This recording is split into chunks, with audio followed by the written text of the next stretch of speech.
Buenos días a todos. Hoy es domingo, día 9 de agosto.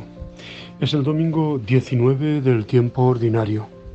Si fuera un día de la semana, celebraríamos también hoy la fiesta de Santa Teresa Benedicta de la Cruz, conocida también por su nombre de pila, Edith Stein, una mujer que dio testimonio con la entrega de su cuerpo, pues virgen y mártir, y que el Papa Juan Pablo II añadió también a los que él denominó copatronos de Europa, junto con San Benito, Santa Catalina, Santa Brígida de Suecia, etc., ¿no? Bueno, de algún modo la recordamos también hoy. Es el domingo 19 del tiempo ordinario. Es un domingo, por tanto, día de Eucaristía, día de celebración, de participación en la palabra, de comunión, día de encontrarnos con la familia, con los amigos. En este hemisferio norte, donde estamos viviendo tiempo de verano, por tanto, un tiempo también para aprovechar para las visitas, sobre todo a los familiares enfermos o que no vemos habitualmente. Disfrutar del domingo, disfrutar de la naturaleza, hacerlo en familia, pues es también santificar este día de fiesta, sin olvidar fundamentalmente la asistencia a la Eucaristía y no dejarla para el final, porque cuando la dejamos para última hora, la mayoría de las veces ni siquiera vamos. Comenzar el día saludando a Dios, si no es con los laudes, al menos con la alabanza y la gratitud de haber despertado en un día nuevo, y dar gracias a Jesucristo por su resurrección, que es fundamentalmente lo que celebramos cada domingo. El texto del Evangelio de hoy es Mateo 14, 22, 33. Es un evangelio que hemos visto en estos días atrás, pero que hoy volvemos otra vez a repasar. El contexto es que el Señor, después de la multiplicación de los panes y los peces, se retira a un lugar apartado, luego manda a sus apóstoles que se adentren en el lago, y él decide también en un momento dado ir hacia ellos caminando sobre el agua. Ese episodio suscita pues la reacción de los apóstoles, que creen ver un fantasma, pero Pedro se lanza, ¿no? Y dice: yo quiero ir hacia ti. Y el Señor le dice: ven, pero su fe es débil, es floja y se hunde. Y entonces el Señor le agarra y le dice: hombre de poca fe, ¿por qué has dudado? Cuando decidimos seguir a Jesús, como Pedro en este pasaje, palpamos con frecuencia lo quebradiza, lo débil que es nuestra fe. Nos entra miedo, nuestra confianza hace agua, nos hundimos. Y como Pedro nos fijamos solo en la fuerza del viento contrario, en las olas amenazantes, olvidándonos de la presencia cercana de Jesucristo que nos llama. Él es quien nos incita a afrontar con valentía el riesgo del encuentro para que, sintiendo su presencia, nos atrevamos a caminar hacia Él con la debilidad de la fe, que nunca tendrá la seguridad de pisar tierra firme, pero que, fiados en su palabra y en su persona, es un caminar sobre el agua movediza, sí, pero agarrados a una mano salvadora, la mano de Dios. La fe, aún acosada por dudas, sabe que puede caminar sin hundirse, agarrada de la mano tendida del Señor.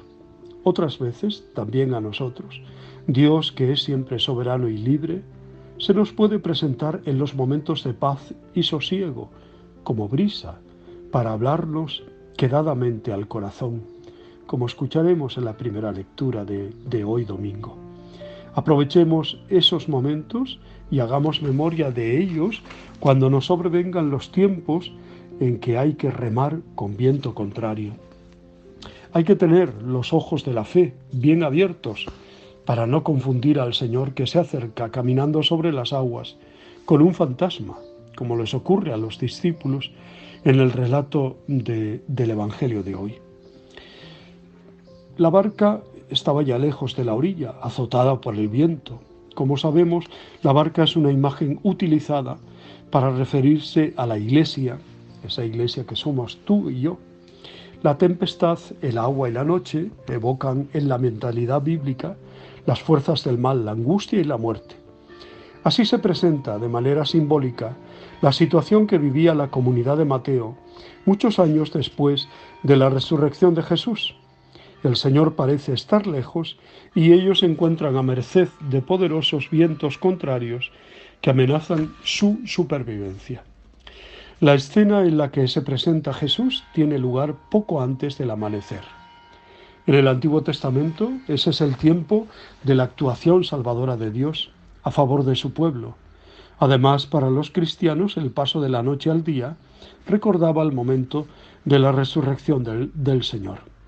Los discípulos se asustan al ver aproximarse a Jesús caminando sobre el agua y creen que se trata de un fantasma. Jesús les dice quién es y emplea la expresión típica del Antiguo Testamento: yo soy. Pedro aparece una vez más como portavoz del grupo de los 12. En una prueba de su fe, le pide al Señor que le ordene realizar algo imposible para un hombre: caminar él también sobre el agua. Y tiene lugar lo increíble. Por el mandamiento recibido, el discípulo comienza a avanzar hacia Jesús. Pero la fe de Pedro es endeble y después de un primer momento se asusta y comienza a hundirse. Parece como si la violencia del viento sonara con más fuerza en sus oídos que las palabras de Jesús. Lleno de miedo grita: «Señor, sálvame». La mano tendida del Señor va unida al reproche a Pedro por su falta de confianza. Pero es solo eso, un reproche, no una condena. La duda de Pedro es asumida por la acción salvadora de Jesús. Finalmente suben juntos a la barca y la tempestad se calma. Hijo de Dios, le dicen a Jesús. Es el título más importante con el que Mateo se refiere a Jesús. Lo pronuncia Pedro en nombre de los 12 y también el centurión al pie de la cruz. Ahora son los discípulos quienes, postrados en la barca, reconocen y confiesan a Jesús como Hijo de Dios. Recordemos una vez más que el evangelista escribe a una comunidad que experimenta la ausencia del Señor y que vive zarandeada por la fuerza de vientos hostiles. Para aquellos cristianos el relato fue una llamada a madurar en su fe en Jesús, a ser obedientes a su palabra y a no tener miedo de poner la vida en sus manos. Confiado en su presencia, se puede afrontar con valentía todas las adversidades. Como Pedro y los demás discípulos, o como aquella comunidad a la que Mateo dirige el Evangelio, sentimos que en ocasiones fuertes vientos hacen vacilar nuestros pasos. Zarandean la barca de la Iglesia y nos hacen temer que estamos a punto de naufragar. Solo la mano tendida de Jesús y su palabra nos permiten recuperar la seguridad de que el Hijo de Dios sigue caminando a nuestro lado. Ojalá que así lo vivamos, ojalá que así también lo sintamos, ¿no? Ánimo, nos dice el Señor, soy yo, no temáis. Confiemos plenamente en el Señor, que nunca nos abandona. Decía que hoy también la Iglesia hace memoria, aunque celebre especialmente el domingo, el día de la resurrección del Señor, también de Edith Stein, de nombre religioso Teresa Benedicta de la Cruz. Nació en Breslavia, Imperio Alemán, el 12 de octubre de 1891 y murió en Auschwitz, en el campo de concentración, mártir, el 9 de agosto de 1942. Fue una filósofa, mística, religiosa, carmelita descalza, mártir y santa alemana de origen judío. Nació en el seno de una familia judía y pasó por una etapa de ateísmo. Estudiante de filosofía, fue la primera mujer que presentó una tesis en esta disciplina en Alemania. Continuó su carrera a la vez que trabajaba como colaboradora del filósofo alemán Edmund Husserl, fundador de la fenomenología. Una larga evolución intelectual y espiritual la condujo al catolicismo, al que se convirtió en 1921, Enseñó y dio conferencias en Alemania, desarrolló una teología de la mujer y un análisis de la filosofía de Santo Tomás de Aquino y de la fenomenología. El régimen nacional socialista le prohibió la enseñanza. Edith Stein decidió entrar en la Orden de Nuestra Señora del Monte Carmelo, donde tomó los hábitos bajo el nombre de Teresa Benedicta de la Cruz. Detenida por la Gestapo, fue deportada el 2 de agosto de 1942 e internada en el campo de exterminio nazi de Auschwitz, en el territorio polaco ocupado, donde sería asesinada 7 días después. Fue beatificada en 1987 y canonizada el 11 de octubre de 1998 por el Papa San Juan Pablo II. Este pontífice también la nombró copatrona de Europa el 1 de octubre de 1999, en la apertura del Sínodo de los Obispos, denominado Segunda Asamblea Especial para Europa, junto con Brígida de Suecia, Catalina de Siena, sumándose así a los ya declarados copatronos Benito de Nursia, Cirilo y Metodio. Su fiesta se celebra este día de su martirio, ¿no? Teresa Benedicta de la Cruz realmente es una enamorada de la verdad, una buscadora apasionada de la verdad, rasgo que definió toda su vida, ¿no?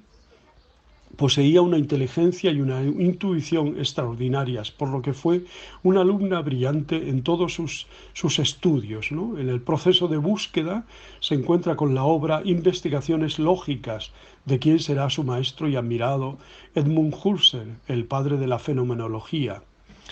También se dice que, estando internada en casa, no pudiendo salir, en casa de unos amigos, le ofrecieron como única lectura en la casa, la vida de Santa Teresa de Jesús. Comenzó a leerla y ya no pudo terminar de leerla, o dejar de leerla, mejor dicho, hasta acabarla por entero.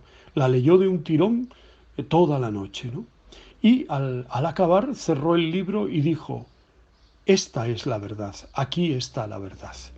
Y por eso tomó también el nombre de Teresa, ¿no? De Teresa Benedicta de la Cruz. Pues damos gracias a Dios por su obra, por su palabra, por su testimonio y por su santidad, ¿no? Esta gran santa. Yo le tengo una especial admiración y cariño desde siempre. Os deseo muy buen día, os abrazo y os bendigo en el nombre del Padre, del Hijo y del Espíritu Santo. Os quiero.